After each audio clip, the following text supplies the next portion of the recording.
Диетолог әжімнің алдын алуға арналған әдістермен бөлісті.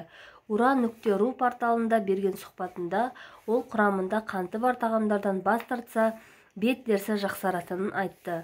Сонымен қатар, ол артық салмақ пен қант диабетінің алдын алып, қан тамырларының жұмысын реттейді. Егер құрамында қанты бар тағамдардан бас тартсаңыз, артық салмақтардан құтыла аласыз.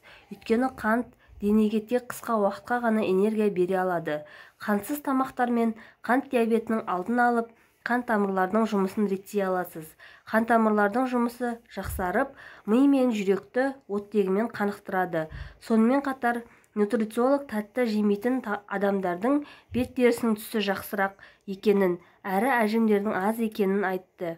Десе де қанттан толықтай бас тартуға болмайды. Өйткені глюкоза ағзаға энергия береді.